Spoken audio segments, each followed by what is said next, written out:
الحمد لله كفى والصلاة والسلام على سيد الحبيب المصطفى وعلى آله وأصحابه نجوم الهدى وقادة التقى رب اشرح لي صدري ويسر لي أمري واحلل عقدة من لساني يفقهوا قولي أما بعد أعوذ بالله من الشيطان الرجيم بسم الله الرحمن الرحيم ما كان محمد أبا أحد من رجالكم ولكن رسول الله وخاتم النبيين وكان الله بكل شيء عليما صدق الله مولانا العظيم. حضرات علماء کرام، بزرگان محترم، اللہ پاک کا بے انتہا فضل ہے، اس کا احسان ہے. ہم سب کو تحفظ ختم نبوت کے اجلاس میں شرکت کی، حاضری کی اور حضرات علماء کرام سے مفید اور قیمتی باتوں کے سننے کا موقع عنایت فرمایا ہے. اللہ پاک اس اجلاس میں ہونے والے بیانات کو سمجھنے کی اور ہم سب کو اس پر عمل کرنے کی توفیق عطا فرمائے. اتفاق کہیں گے کہ میری یادداشت میں غالباً اس اجلاس میں شرکت کے تعلق سے سب سے پہلے ہمارے عزیز مولانا امین الحق نے مجھے سے رابطہ کیا تھا اور تاریخ لی تھی، ارادہ پورا تھا اور کی حاضری دیں گے، لیکن ادھر تقریباً 20 دن سے مسلسل بخار آ رہا ہے اور موسم کی تبدیلی کا اثر، کھانسی بھی ہے، نزلہ بھی ہے. اسباق میں بھی اس وقت حاضری میں کم دے پا رہا ہوں، لیکن موضوع کی اہمیت اور خاص طور سے اس پروگرام میں اس ارادے سے، اس نیت سے حاضری ہو گئی ہے کہ اللہ پاک اس شرکت کی برکت سے یہ ہمارے لیے نجات کا اس کو ذریعہ بنا دے اور ختم نبوت کے حفاظت کرنے والوں میں، جس کو کہتے انگلی کٹا کر شہیدوں میں شامل ہو جانا، میں بھی اس کے اندر ہو جاؤں. اس سے جتنی دیر میری طبیعت چلے گی، میں نے ابھی ان سے کہا تو انہوں نے بہرحال ہماری رعایت کر کے اتنی اجازت دے دی ہے، پابند نہیں کیا ہے وقت کا، کہ جتنی دیر تمہاری طبیعت چلے اتنی دیر تمہاری بات ہو جائے. اللہ پاک ان کو جزائے خیر عطا فرمائے. بنیادی طور پر ایک بات سب سے پہلے ذہن میں رکھنے کی ہے کہ اللہ پاک نے دین میں دو چیزیں ہیں، ایک ہے عقیدہ اور ایک ہے اعمال. عقیدوں کی بھی ضرورت ہے اور اعمال کی بھی ضرورت ہے. عقیدوں کی درستگی کا بھی ہم سے مطالبہ ہے اور اعمال کے کرنے کا اور اعمال کے اہتمام کا بھی ہم سے مطالبہ کیا گیا. لیکن بنیادی طور پر عقائد کا درست ہونا، عقیدوں کا صحیح ہونا، عقیدوں کا اصلی ہونا اور عقیدوں میں ملاوٹ نہ ہونا، یہ ہم سے قرآن مجید کا بھی مطالبہ ہے اور حدیث کا بھی ہم سے.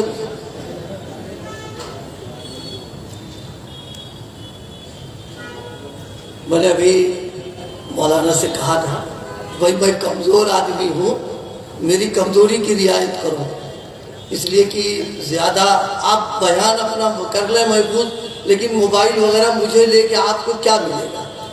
ظاہر ہے کہ اگر آپ نے ہم کو موبائل میں لے بھی لیا تو کیا آپ کی روزی میں برکت ہو جائے گی یا کاروبار میں ترقی ہو جائے گی یا آپ کی ضرورت پوری ہو جائے گی؟ یہ سب چیزیں جو ہے اس سے بچنے کی کوشش کرنا چاہیے.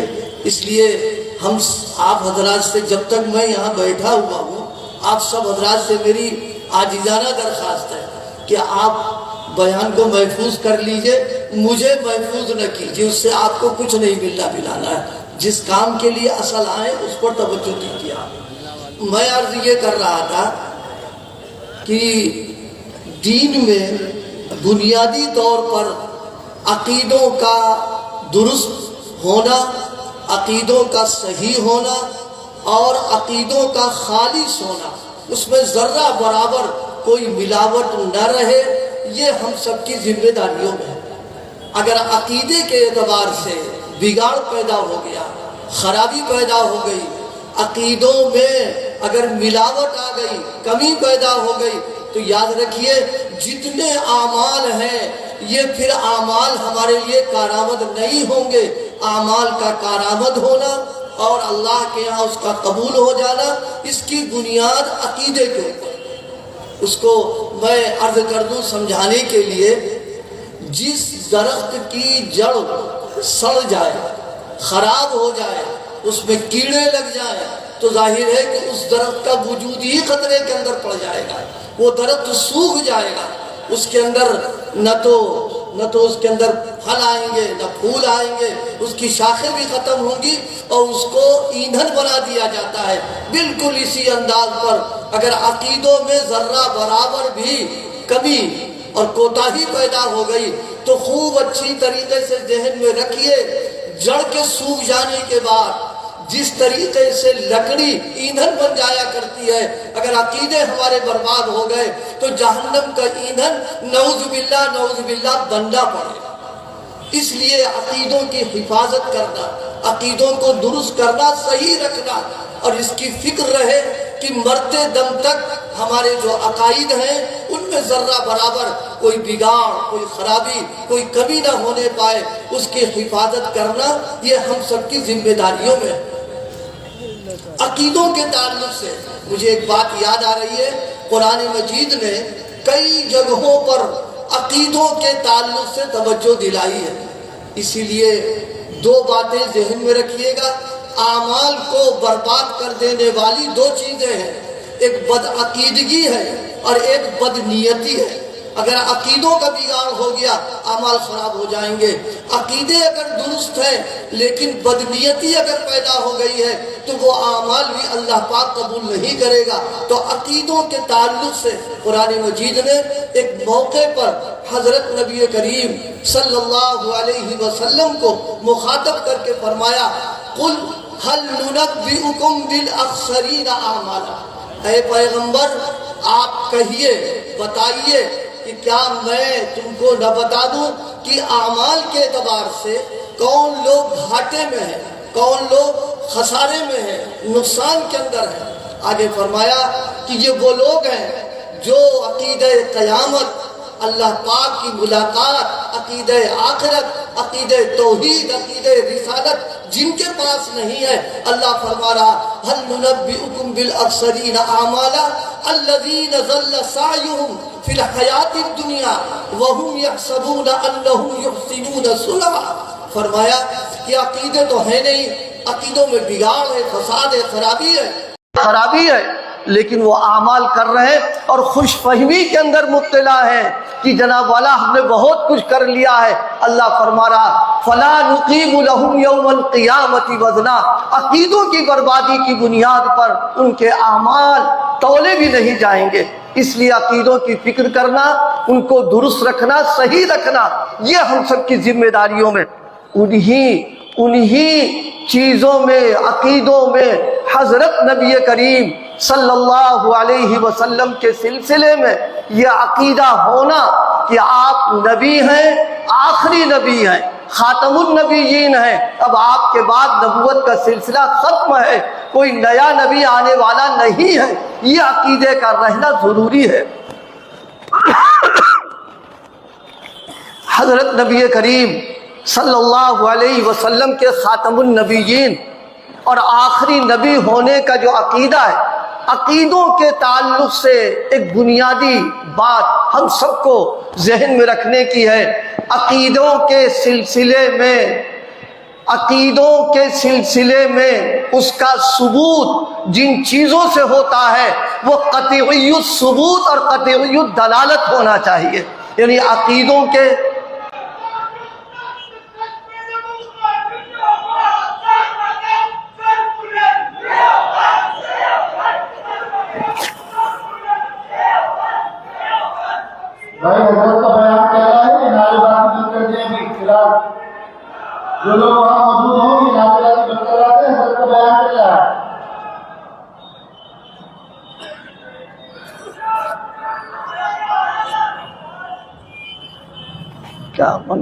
میں عرض کر رہا تھا نبوت کے تعلق سے سب سے پہلی بات جو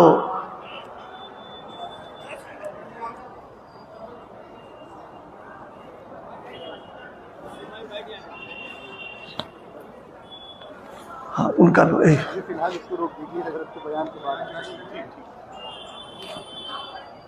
ادھر بتانا بھائی، تم ادھر کرتے رہو.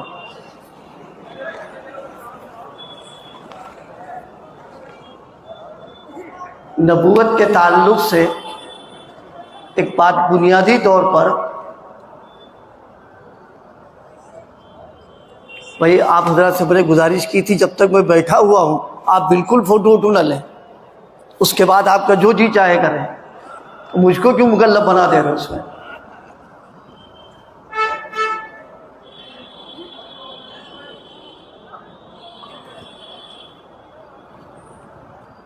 بھائی بولیے.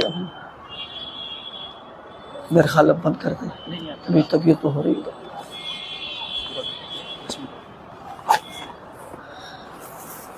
میں نے جو آیت کریمہ تلاوت کی ہے بس اسی کے تعلق سے مختصر سا ترجمہ، اور حضرت تشریف بھی لا چکے ہیں.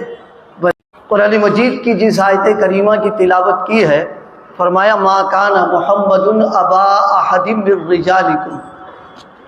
اس آیت کریمہ میں ہمارے ما کان محمد ابا احد من رجالکم، حضرت نبی کریم صلی اللہ علیہ وسلم کے سلسلے میں فرمایا ما کان محمد، حضرت نبی کریم صلی اللہ علیہ وسلم تم میں سے مردوں کے باپ نہیں ہیں.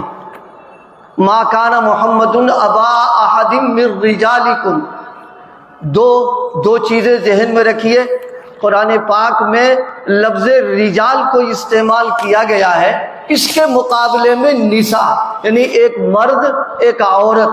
اللہ پاک نے فرمایا کہ مردوں کے باپ نہیں ہیں، تو مردوں کے باپ نہ ہونے کا مطلب یہ ہے کہ آپ عورتوں کے باپ ہیں. اور ظاہر سی بات ہے کہ آپ صلی اللہ علیہ وسلم کی صاحبزادیاں ہیں، آپ کی بیٹیاں ہیں، لہذا رجال کا لفظ استعمال کر کے مردوں کے تعلق سے فرمایا کہ کسی کے باپ نہیں ہیں. ایک اور دوسری بات، لفظ رجال کو استعمال کر کے اس کی طرف وضاحت کے ساتھ فرمایا چونکہ حضرت نبی کریم صلی اللہ علیہ وسلم کے صاحبزادگان حضرت طیب ہے، حضرت طاہر ہے، حضرت قاسم ہے، اسی طریقے سے حضرت ابراہیم ہے. تو لفظ رجال کو استعمال کر کے فرمایا کہ چونکہ ان کا انتقال بچپن میں ہو گیا تھا، اور عربی زبان میں رجال کا لفظ جو ہے وہ بچوں پر اور نابالغی کی حالت پر نہیں ہوتا ہے، تو اللہ پاک نے اس کی طرف بھی اشارہ فرما دیا ما کان محمد ابا احد من رجالکم، کہ مردوں کے باپ نہیں ہیں. اس کا مطلب یہ نکلا جو نابالغی کی حالت میں جو لوگ جا چکے ہیں اس سے کوئی بات نہیں ہے. اللہ یہ فرمانا چاہتا ہے کہ مردوں کے باپ نہیں ہیں. دوسری بات ایک اور تیسری اس سے معلوم ہو رہی ہے، پورے عالم میں صبح قیامت تک کسی بھی آدمی کا رشتہ آپ صلی اللہ علیہ وسلم سے باپ بیٹے کا نہیں ہے، بلکہ اللہ صراحتاً فرما رہا ہے کہ کوئی مرد کسی مرد کے آپ باپ نہیں ہیں. تیسری بات جو یہاں اور غور کرنے کے قابل ہے وہ یہ کہ سوال یہ پیدا ہوتا ہے کہ ہر نبی کا رشتہ اپنی امت کے ساتھ باپ کا ہوتا ہے. ہر نبی اپنے امتی کا باپ ہوتا ہے. بعض روایات نے آج فرمایا ہے انا لکم بمنزلۃ الوالد، میں تمہارے لیے باپ کی طریقے سے ہوں. تو آگے کی جو آیت کریمہ آ رہی ہے وَلَٰكِن رسول اللہ وخاتم النبیین سے اللہ پاک نے اسی مسئلے کو حل فرمایا. باپ دو قسم کے ہوتے ہیں، ایک باپ وہ ہیں جو خونی ہوتے ہیں اور ایک باپ وہ ہیں جو روحانی ہوتے ہیں. ولیکن رسول اللہ سے یہ فرمایا جا رہا ہے ما کان محمد ابا احد من رجالکم، فرمائے نسبی باپ کے تعلق کی نفی کی گئی ہے، روحانی باپ حضرت نبی کریم صلی اللہ علیہ وسلم پوری امت کے ہیں، اور قیامت تک جو امت آئے گی آپ ان کے روحانی باپ ہیں، ولیکن رسول اللہ و خاتم النبیین۔ اور آخری بات یہ فرمائی کہ حضرت نبی کریم صلی اللہ علیہ وسلم کے بعد کہ آپ پر نبوت کو اللہ پاک نے ختم کر دیا۔ ختم نبوت کے تعلق سے عرض کیا تھا کہ یہ بنیادی عقیدہ ہے، اور یہ اتنی بڑی نعمت اللہ پاک نے ہمیں اور آپ کو جو عطا فرمائی ہے، ہمیں اس نعمت کی قدردانی کرنا، اس نعمت کی حفاظت کرنا، اس کے حقوق کو ادا کرنا، اس کے باقی رہنے کی فکر کرنا، اتنی فکر ہو جائے، اتنی فکر ہو جائے، چاہے کتنے فتنے آئیں، کتنی آزمائشیں آئیں، لیکن عقیدے میں ذرہ برابر تذبذب، تزلزل، عقیدے میں ذرہ برابر کمی ملاوٹ بالکل نہیں ہونا ہے۔ اخیر دم تک ختم نبوت کے عقیدے پر مضبوطی کے ساتھ جمنا ہے۔ اللہ پاک نے رسول اللہ صلی اللہ علیہ وسلم کو آخری نبی بنایا، یہ کتنی بڑی نعمت ہے۔ روایات میں آ رہا ہے کہ سیدنا حضرت عمر فاروق اعظم، سیدنا حضرت عمر رضی اللہ تعالی عنہ کی خدمت میں بعض یہودیوں نے ایک بات کہی۔ ان کو معلوم ہے، ان کو معلوم تھا کہ ختم نبوت کتنی بڑی چیز ہے اور اس کے کیا نتائج ہیں، اس کے کیا اثرات ہیں۔ حضرت عمر رضی اللہ تعالی عنہ سے آ کر کے کہا کہ ایک آیت کریمہ قرآن مجید میں آپ کی کتاب میں ایسی ہے کہ اگر وہ آیت ہمارے یہاں اترتی تو جس دن وہ دن کو ہم جشن بناتے، خوشی یادگار کا دن بناتے۔ حضرت عمر رضی اللہ تعالیٰ عنہ نے پوچھا وہ کون سی آیت ہے؟ تو پھر ان لوگوں نے الیوم اکملت لکم دینکم واتممت علیکم نعمتی ورضیت لکم الاسلام دینا، اس آیت کریمہ کی تلاوت کی۔ میں نے اس بات کو اس لیے ذکر کیا کہ عقیدہ ختم نبوت کا نتیجہ اور تقاضا تکمیل دین ہے، کیونکہ نبی دین کے لیے آتا ہے، دین کو پہنچانے کے لیے آتا ہے، دین کے احکامات کو پہنچانے کے لیے آتا ہے۔ جب دین مکمل ہو گیا تو مطلب یہ نکلا کہ نبوت بھی کامل اور مکمل ہے، اور آپ کی ذات گرامی پر نبوت کو ختم کر دیا گیا۔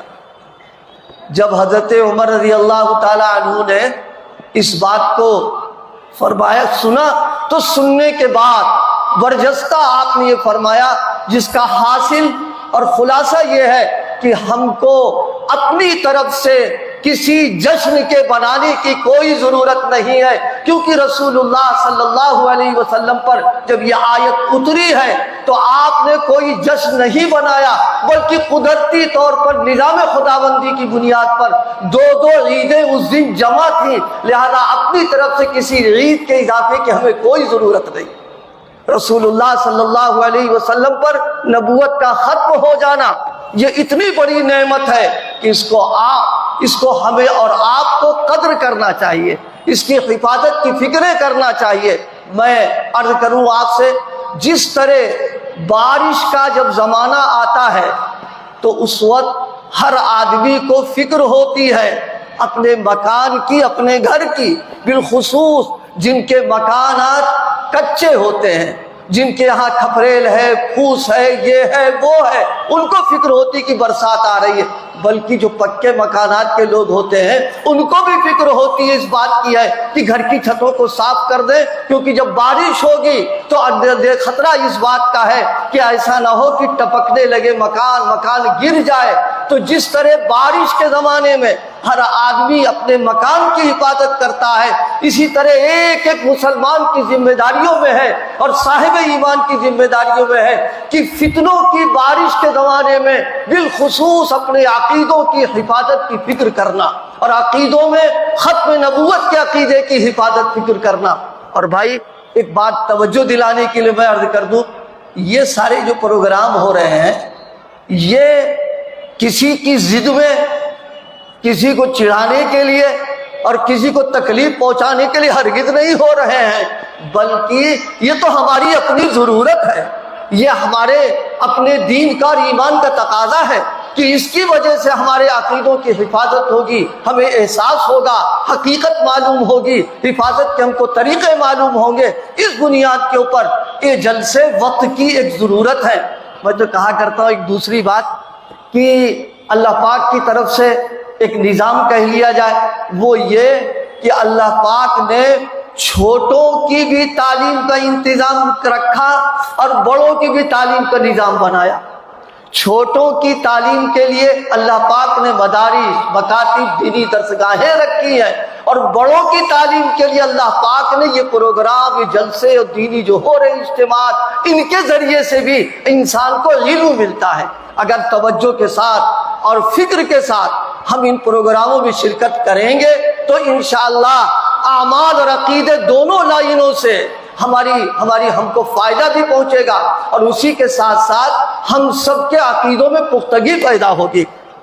اور اس وقت میں صرف دو باتیں عرض کرنا ہے توجہ دلانے کے لیے کہ ہم سب کو اس کا اہتمام کرنا ہے۔ ان دونوں باتوں میں سے سب سے پہلی بات، ہر مسلمان اس بات کی فکر کرے کہ ضرورت کے بقدر دین کا علم ہر مسلمان اپنے ذمے لازم کر لے۔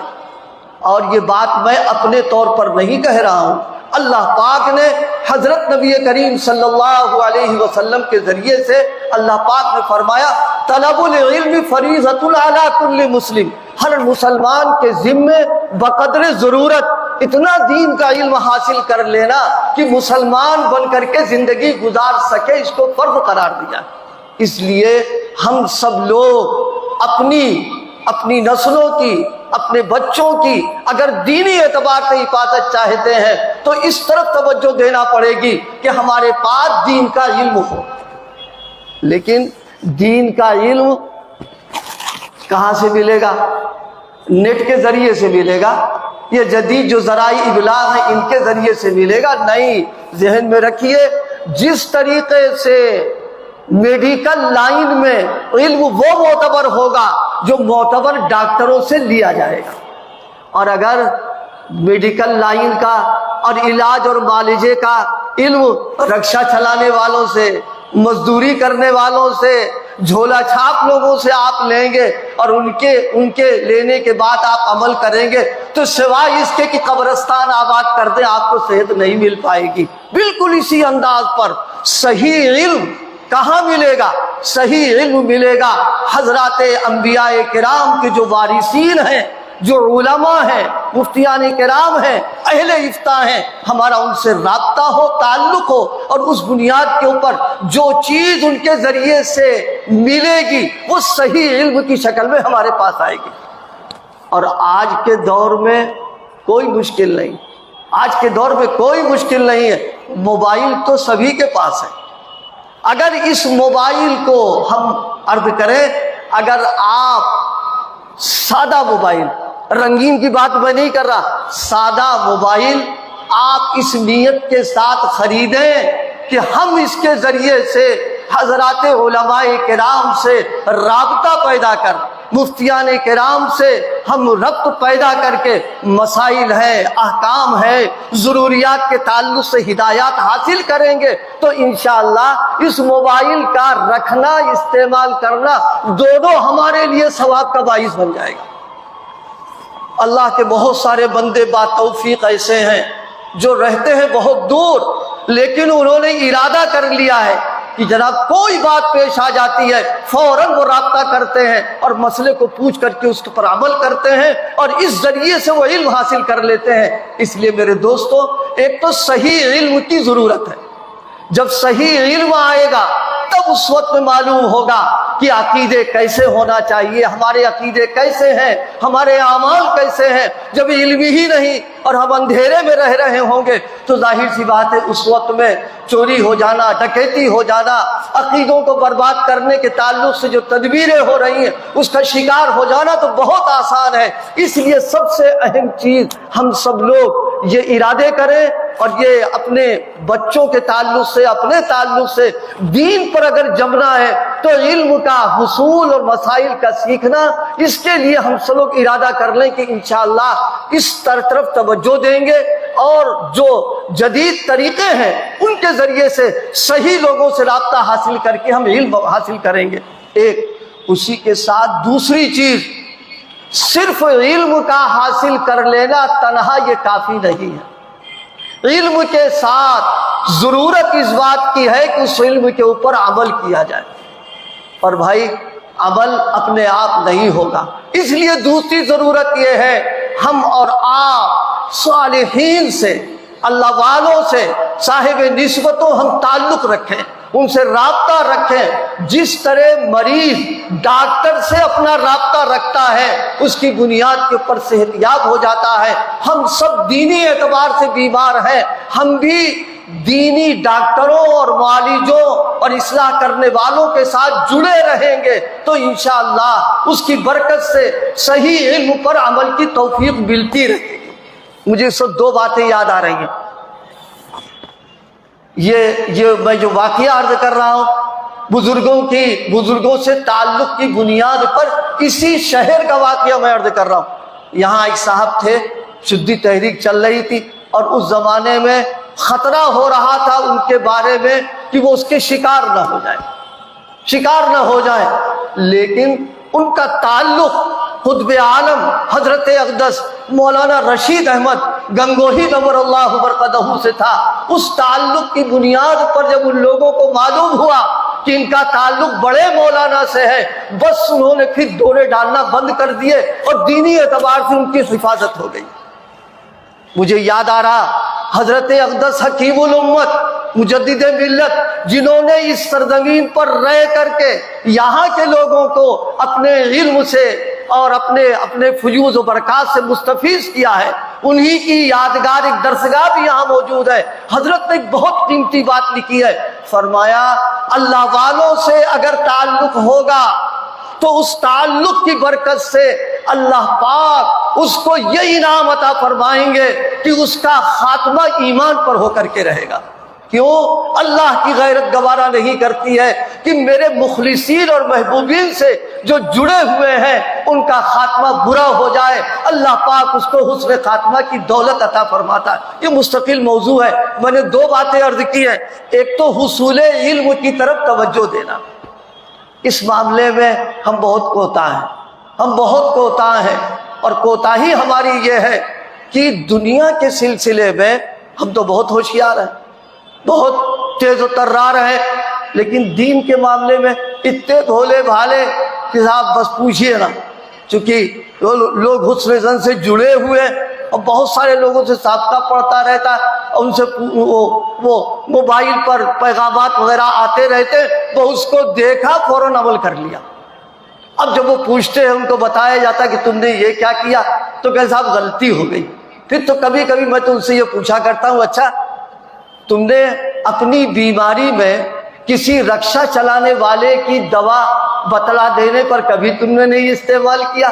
اس میں تم سے غلطی نہیں ہوتی؟ کہا صاحب اس میں تو غلطی نہیں ہوتی۔ تو میں نے کہا دین کے معاملے میں تم اتنے بھولے پڑ گئے۔ قرآن مجید نے فرمایا فَاسْأَلُوا أَهْلَ الذِّكْرِ إِن كُنتُمْ تَعْلَمُونَ، فرمایا کہ دیکھو کہ اگر تم علم چاہتے ہو، دین چاہتے ہو، قرآن و حدیث و شریعت پر عمل کرنا چاہتے ہو، تو فرمایا فَاسْأَلُوا أَهْلَ الذِّكْرِ، علماء سے پوچھو، دین والوں سے پوچھو۔ تو ایک چیز میں پیغام تو نہ کہوں گا، مشورہ دے رہا ہوں کہ ہم سب لوگ حصول علم کی طرف توجہ کر دیں، اور اس کے بعد اپنے عقیدوں کا جائزہ لیتے رہیں، اپنے اعمال کا جائزہ لیتے رہیں۔ اور دوسری چیز ہماری فکر یہ ہونا چاہیے کہ ہم کسی اللہ والے کے ساتھ جڑ جائیں، اپنا رابطہ رکھ لیں۔ جیسے فیملی ڈاکٹر ہمارے ہوتے ہیں، اسی طریقے سے فیملی مصلح اپنا بنا لیں، سارے گھر والوں کو ان سے جوڑ دیں، انشاءاللہ اس کی تعلق کی برکت سے دھیرے دھیرے اصلاح کی شکلیں نکلیں گی اور اللہ پاک ہماری حفاظت فرما لے گا۔ میں یہ چند باتیں آپ کے سامنے عرض کر دی، اللہ پاک میری گزارشات کو قبول فرما لے، عمل کرنے کی توفیق عطا فرمائے۔ وآخر دعوانا الحمد للہ رب العالمین۔